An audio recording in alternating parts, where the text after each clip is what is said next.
We are back on Morning Line with Clint Kelly, malpractice attorney. The number is 737-7587 if you want to jump in. We've had a couple calls this morning, and we're going to go to Grady now. Is that cool? Let's go to Grady.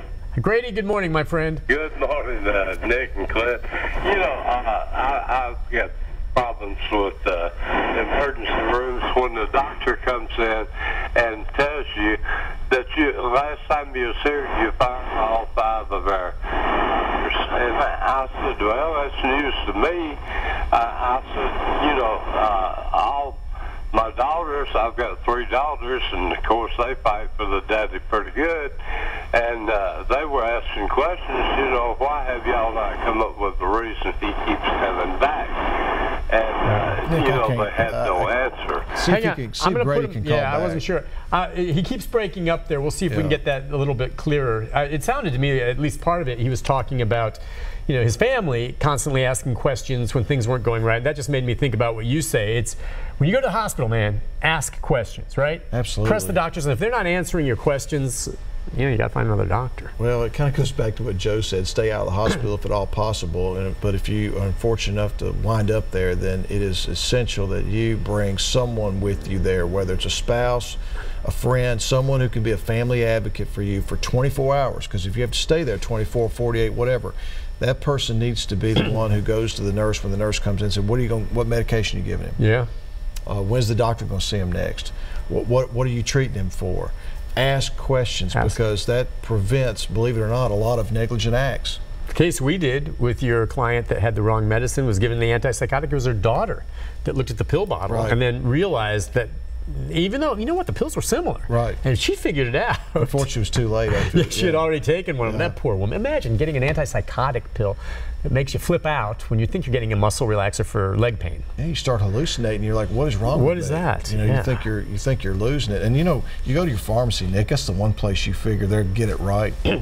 Oh, we talked about this before. So if you go, what do you do when you go get a prescription? I mean, you double check. Okay, you guys sure you gave me the right pills for that? I mean, do you double? I mean, most people don't. I didn't until I've done these stores. Since what happened to her, I check my pills all the time and make sure. And if there's any difference whatsoever, I won't take them. I go to the pharmacist and ask what's the deal. And if you really want to be thorough, again, you can go online and check it. Or what's the book with the pills? Oh, Physician's Desk Reference, or PDR. It's awesome. Yeah. You open that sucker up and you've shown me that. It's got every pill in there. Every pill in the world and what it looks like in the safe and the description. So you can say, that's what I'm getting. Oh.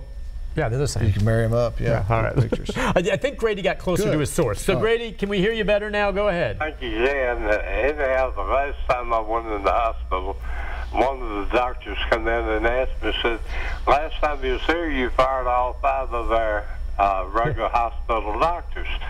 And I said, that's news to me, you know, and my 3 daughters that's fighting for the daddy's life. Yeah. So they asked the question, you know, what's wrong with him? Why does he keep coming back, and what are you doing to treat him, you know?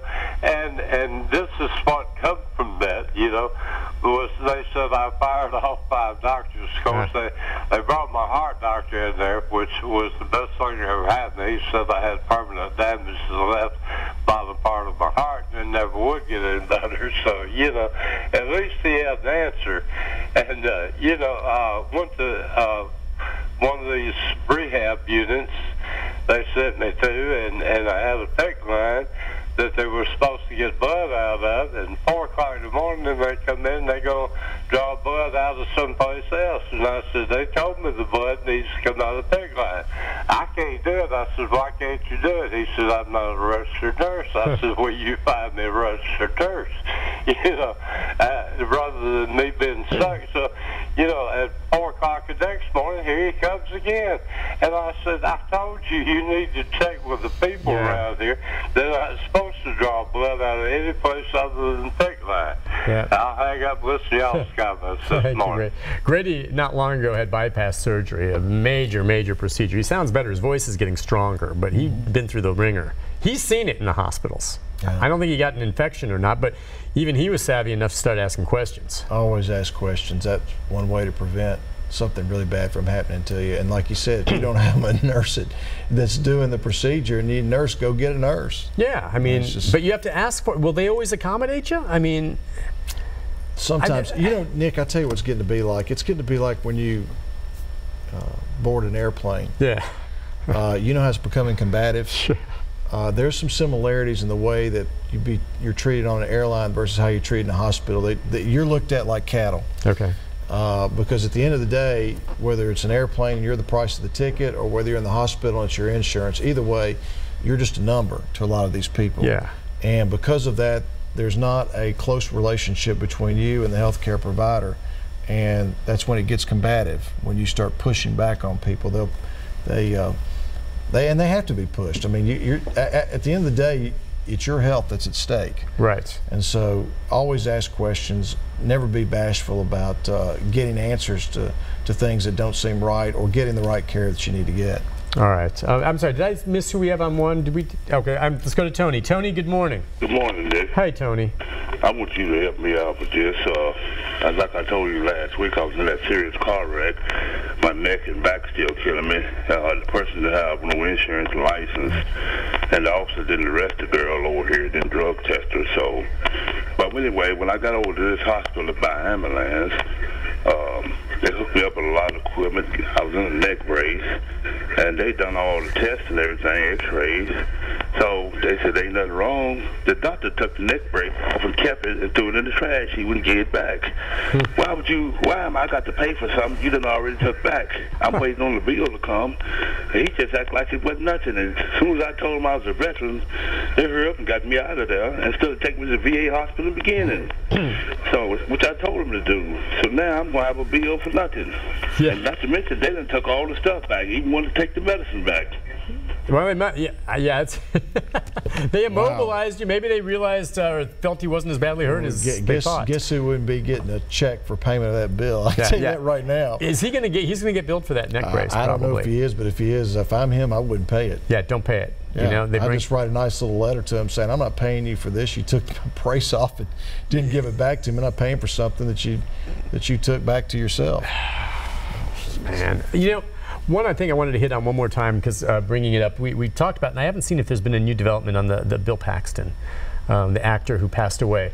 But the thing that I remember last time you've been on and we've talked about it is the pressure on the legs. I had a friend who recently had a surgery, and when he came out and he had to be bedridden for about 24 hours, they had those pressure packs on his legs. The surgery was up here, but he was immobilized. And without that, that's the big thing now. If they don't do that, you could have a blood clot that kills you, right? Correct.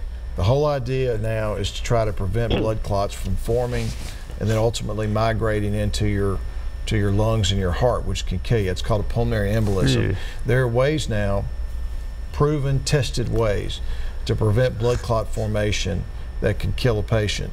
The problem is a lot of your hospitals have not executed their procedures to prevent blood clot formation. And so when you see these inflatable sleeves or leg cups around patients' legs, that's one defense against blood clot formation, because blood clots typically form in the deep veins of your legs. They pool in there, and these pneumatic compression sleeves, they squeeze the muscles and the blood in there to prevent clots from being formed. Unfortunately, there's some patients who go to hospitals and have surgeries or in hospitals for a long period of time, and they're immobilized, and they don't get those leg sleeves, or they don't get the medication, the blood thinners, and then they develop a blood clot and die. And one of the cases you were talking about that I got from this show was a young man who was in the hospital for 4 days, and they didn't keep the sleeves on him like they were supposed to, and he developed a fatal blood clot and died at 35. That's just awful. So that's the standard of care now, these cuffs and the blood thinners, so you've got a case if they don't do that. That's correct. I mean, right now the medicine is such that it is,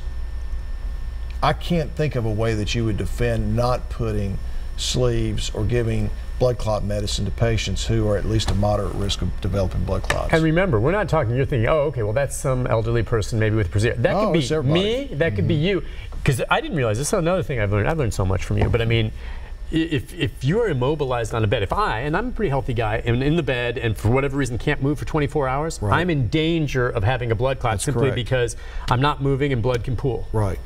Exactly. Just because I'm not moving, even though I don't have problems down in my legs. It's the way our blood and gravity works, is it collects and creates clots. And medicine's known this for the last 30 or 40 years. It's only until the last 10 years where they have gotten around a strategy to try to prevent this. It is I believe, Nick, the #1 cause of preventable death in hospitals are patients who die from blood clots. Isn't that amazing? Unbelievable. And now they only now have come up with that, you know, so there have been cases. Clearly, that's why I was wondering with Bill Paxton. He had surgery, right? And then he ends up dying of I think it was some type of stroke, what they released on that. And I don't know. I haven't seen if a lawsuit's been filed on behalf of the family.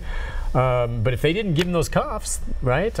We don't know the details. Right. I don't know enough about why he died. I do know this. I don't know if you remember the comedian Gary Shandling. Yeah. Gary Shandling died from a blood clot where he was immobilized for a long period of time and got no blood thinners. I don't know if anyone was at fault for that, but it is the #1 cause of preventable death in hospitals today are blood clots. Well, just remember, if you're someone who's in general healthy and you go in for some type of procedure and something crazy happens, the odds are something went wrong.